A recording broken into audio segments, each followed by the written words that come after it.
us here on a brand new edition of the CNBC TV18 Weekender. Yes, the show is back. And to start things off, we have the management of Titan with us in their beautiful, beautiful Bangalore office. Let's go.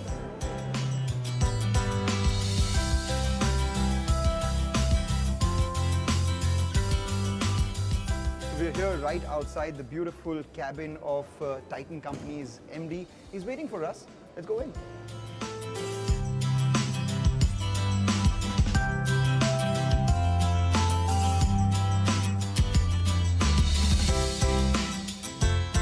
Mr. C.K. Venkatraman. What does C.K. stand for? Not a lot of people know this. It stands for Coimbatore Krishnamurthy Venkatraman. It's quite a mouthful, right? What happens is in the boarding card, it gets expanded like that. And there was a recent trip I made where they forgot to put a gap between Coimbatore and Krishnamurthy. So you can imagine a string of letters from C all the way to Y, which was some 30 letters or something. One word, one name, presumably one name.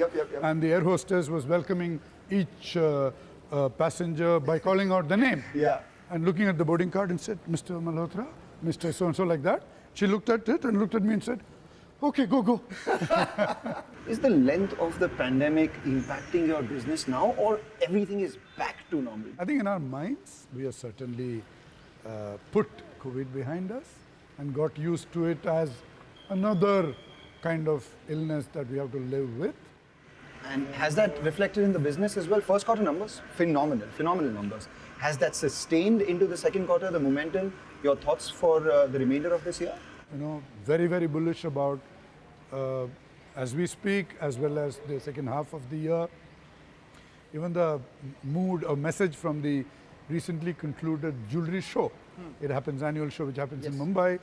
The mood, the orders placed by the jewelers on the vendors is an indication of their positivity. It's very, very strong. You're not too far from the 35 to 40,000 crore revenue mark this year. I guess not. I think, you know, the first quarter was a very, very good beginning. And we're just continuing that thinking, certainly. Because finally, we still have 8 months left or thereabouts. And irrespective of how each month may play out, it is our desire to, you know, thrust. And our focus is rather more on sales growth, rather more on gaining more competitive advantage in each of the businesses, rather more on building the Horizon 3 and the Horizon 2 businesses, and worry less about the profitability, certainly in FY23. Because if we do all that, it can go like this FY25 and thereafter. So you have the 60,000 crore target for the jewelry business. In the, Ajoy spoke of 2.5x in the investors conference, and we announced a big one for the international business, a big one for Taneira, and so on and so forth. So let's continue this conversation as we go along.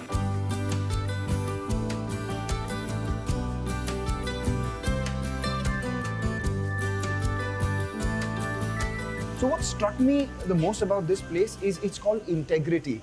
And you know, it brings such a smile to my face for a company which really stands by integrity to actually name their office Integrity. How did that come about in this office? So we had started a competition for this, and Bhaskar had sent a mail to various employees, I mean all employees, to suggest a name for this place. And if I remember right, there was a Singapore trip for the winner.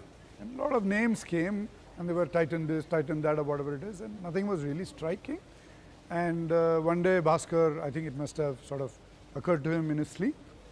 He woke up and must have got it, and then he mailed us saying, look, I think we should name this place. So did he go to Singapore after that? We said it has to be special, and each one of us had started dreaming about what it should be like. Like my own thing was that I should be able to, you know, sit with my feet in the water and talk about some, you know, subject, some creative discussion or something like in a college, right? Definitely the most beautiful office that I've seen in India at least. And if I had to compare it to another office that I have seen from the outside, not from the inside unfortunately, is the spaceship that Apple has in Cupertino. Was there any influence from the great company there with regards to? Not really. We've not been there to see that place. But that we are a design company, which is very much central to this. The other thing is that we also wanted to become more sort of vocally a young people's company. We've always been that. Right. With that Apple comparison, I think you know perhaps where I am getting at the wearables category. What is the wearable of the future looking like? What is Titan doing to be at the forefront of that? Because there would be multiple comparisons with a lot of other technology players who are doing extremely well here. Yeah, we were actually a late entrant into this, and even as early as or as late as 2019, we were not really well equipped to play well in this. We realized that, and we acquired a company in Hyderabad. We launched a very, very exciting product called the Titan Pay in 2020, right in the middle of the pandemic. And the Titan Pay is actually a debit card in a watch. It's a payment watch, whereas this was embedded in the watch, and all you had to do was do this without taking that effort on that machine. And just an example how Titan thinks about customers and conveniences for customers or solutions and builds products upwards. You said that you would like to work in a place where you can dip your feet in the water, and I'm tempted now. It's a little sunny as well. So, You want to do that?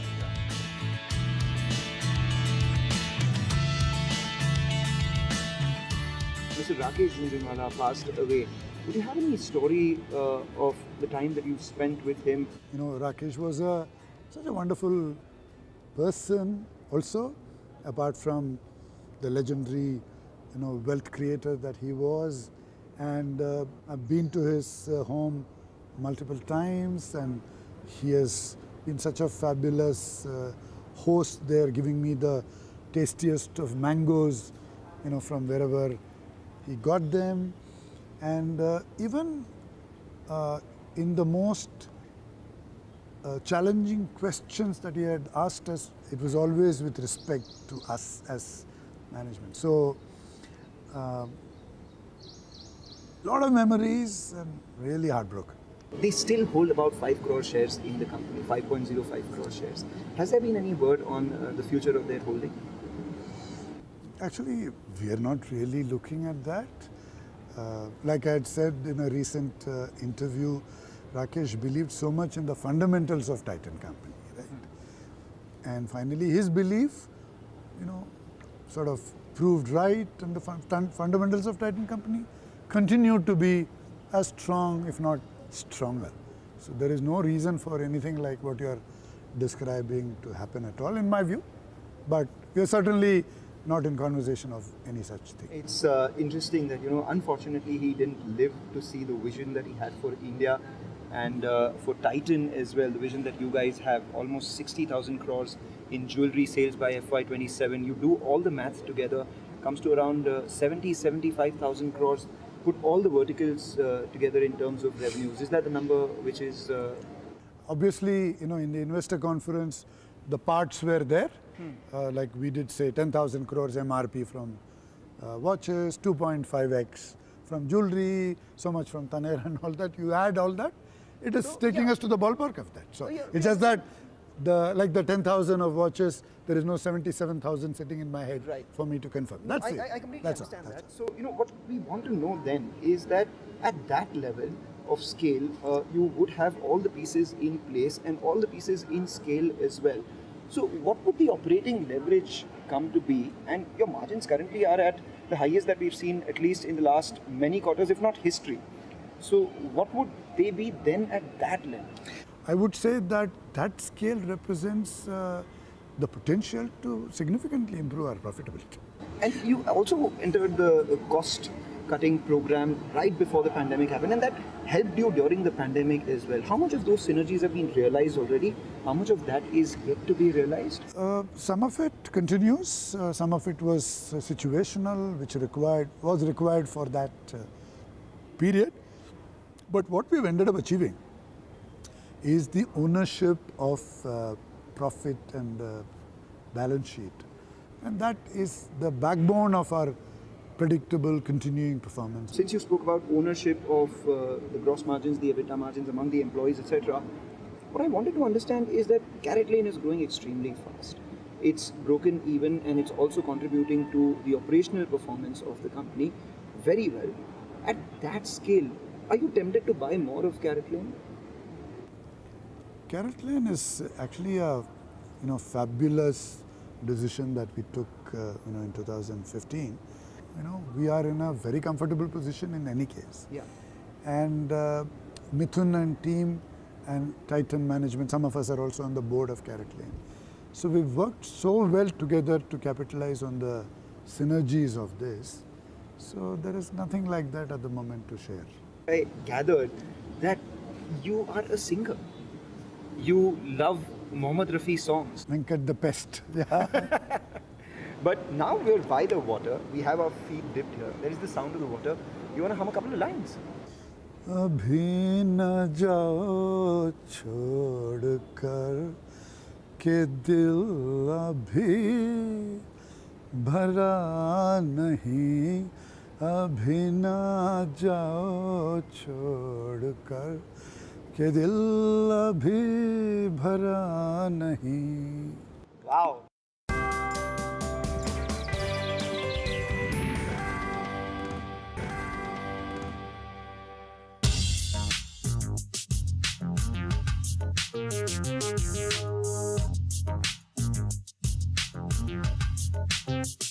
The other part of your business, which is the eyewear business, you all had a target of almost 10 million pieces by 23. Of course, that would have been impacted by the pandemic, etc.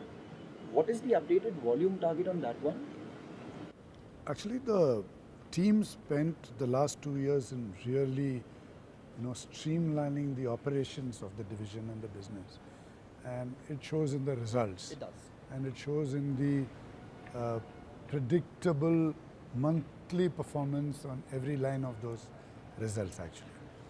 And having done that, having established that foundation and actually created a culture of gross margin, cost, all that I spoke of, now the team is dreaming big from a sales growth point of view, and we'll soon be sharing what we actually are gunning for in the eye care business on that front. But that 10 million target, which was the inspiration which Bhaskar and others had started, is certainly going to propel us in that direction. What is it right now? In terms of the numbers, Volumes? it's, and I don't know if I recollect, it's about 1.5 million or under 2 million, if I recollect right. From the number of pieces point of view. Yes. You have a serious amount of cash on your books. The balance sheet has never been a problem for Titan. The group also has a fair amount of strength. Were the need for that capital arise at any point in time as well? Is an acquisition in the eyewear space on your minds? Nothing at the moment. I think we have reached a fantastic position. The customer value proposition of Titan Eye Plus, which is our brand.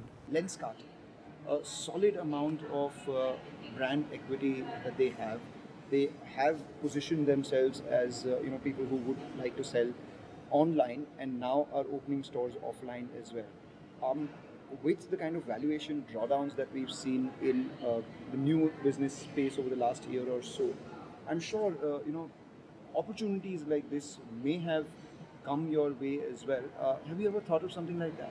No, we continuously keep thinking about it because after the investment in CaratLane 6 years back, we've certainly become very open to that way of growing.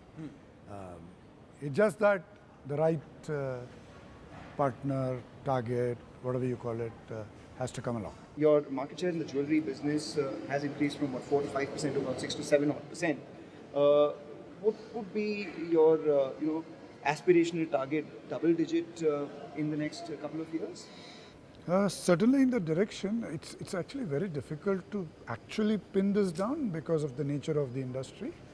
But our sense, because every month we keep an eye on the key players in every city, and we have a sort of bubbling up of that information for internal consumption to get a sense of that. So if I look at therefore in the last 1 year, 2 years, 3 years, 4 years like that, quarter on quarter how much we have grown and what the big competitors in each of the cities has grown, that 5 becoming 7 or 8 is through that process of comparison. And if I were to look at it in that same way, yes, should certainly go towards pretty close to 10% in the kind of 2 to 3 year time frame because of the 2.5x that Ajoy and team have declared also. How do you position Titan for the new age consumer? Women are intrinsically excited about jewelry. Yeah. Now, some women may have a view on why should I spend sort of tens of thousands on a fine jewelry which is made of gold and diamonds. I can buy something which is made of copper, right? But the store of value aspect of jewelry is so deeply rooted in the Indian, I would say DNA, that it would take probably 2-3 generations for that to reduce. Which means the success of a Carrot Lane or a Mia is because that on the one hand, they are accessories and therefore they are part of your makeup, get-up, emotion and all that. But equally, they are store of value. So is now the next leg of growth in terms of positioning for the jewelry business adornment and beauty? Because you came as a person who was extremely pure. The purity of gold was the first plank, and organized nature of the business, the trust that brand Tata and Tanishq bought with Titan, etc. All of that were the planks that you grew on. Now with hallmarking, a lot of that has been standardized, purity, etc. A lot of the brands have come in as well, some of them in the listed space too. The Tanishq brand and the Tanishq product have both become much, much more central to the purchase by Tanishq customers, I would say at least for a decade now, as much as the Tanishq purity. Around the 2012s, 13s, in my own conversations with customers, design started becoming central to the, I buy Tanishq because of design. I buy Tanishq because of brand, right? So today Tanishq is bought for brand and design, and of course Tata and purity, and also for exceptional customer experience and relationships in the store. So while many other companies are listed, many other companies are big and well known on some of these parameters, they are distant from us. And what about the new businesses that you're seeding? You have skin. Very excited Taneira. about perfumes. Taneira, we want to make Taneira like what we made Tanishq for the jewelry industry in every which way. You were looking to grab a big market share of a growing market in the jewelry business. But out here, I'm not sure how big the ethnic wear market, specifically saris, high-end ones, are growing at, and what happens to Taneira in terms of growth when you equate it with the parallel of a Tanishq. Can it be as big? You're certainly right on the point that you make about the Taneira category. The sari market has got disadvantages from a customer profile, who wears saris and the younger women not wearing saris kind of thing. But despite that, the sari industry is very, very large. In our estimate, it's of the order of 50,000 crores. Okay. Now, women used to, and I'm sure even today, used to buy many more saris than they actually wore, because women are in love with saris. One of the things that we do feel that the sari industry has not done well enough is to actually keep the category current, Right. from a wearability, comfort, from a design relevance, from a craft integration into deep design stories and all that, and keep a certain vitality in the category in the connection with the customer. I think Taneira is seeking to do that, is already doing that, wherever it is, but will soon do it at a national scale. How about the 20 plus who are not wearing Yeah, saris? so there are 2-3 things sitting there. The 20 pluses, I have 2 daughters, both are in that age group. They know how they feel and how they look when they wear a sari. So, we want to bring in, like if Taneira becomes this brand of choice in an LSR or a St. Xavier's Convocation Day, Yes. where everybody in St. Xavier's in Bombay. Are you looking at things beyond saris as well? Are you looking? We already have what do we call SKD, which is Salwar Kameez Dupatta. We have lehengas, but the focus in the next couple of years will be saris. And is men a part of that? Not in our thinking at the moment, because it's too much to sort of focus on at one go. And the perfumes as well. The distribution channel for the perfume. No, perfumes is challenging. It's in fact very strange that the penetration of EDP, is as low as it is in a country like India. We are wanting to make it a big thing. No particular strategic sort of thrust that I'm able to share at the moment. But we certainly believe in it, and I'm sure soon it'll happen. And the ladies' bags category, which you've just entered, how's the response been? Because I mean, there was someone to the tune of VIP as a player. They entered the ladies' bag category as well with Caprese. Found it difficult to navigate through that market. What makes you confident here? See, it's wherever it is a product on the person, which makes the person feel good, look good, and all that, and where a certain consumer orientation is useful in building much better value propositions, we have done exceedingly well. A bag for a woman is a product of that kind, and we know what we are capable of. We are very confident that we'll transform that industry. What are your thoughts on international? You have the target of 2,500 crores there. And what are the other categories that are on your mind right now? The big thing at the moment is Tanishq, but we are also dreaming big on eye care, and we believe that in certain parts of the world it can be a decent sized business for us, and we'll talk about it in concrete terms when you have something concrete to show. But otherwise, the whole idea of forming the international as a separate division was to give the importance to all categories of the company at a CEO level. In India, our focus is to make Taneira much bigger, make bags an exciting category, take perfume to its right levels of scale, take eye care to multiples that you're asking question. Carrot Lane and Mia are booming, so we got enough wearables, the big thing. So in the next 2 years, nothing at the moment that I can. Mr. Venkatraman, you have spelt out the vision that you have for the company. It was an extremely strong company before you took over. It continues to be in your able, safe hands, and the vision that you have for it should comfort all the investors about the future of the company as well. 3 years before you turn 65, I believe, have you thought beyond that?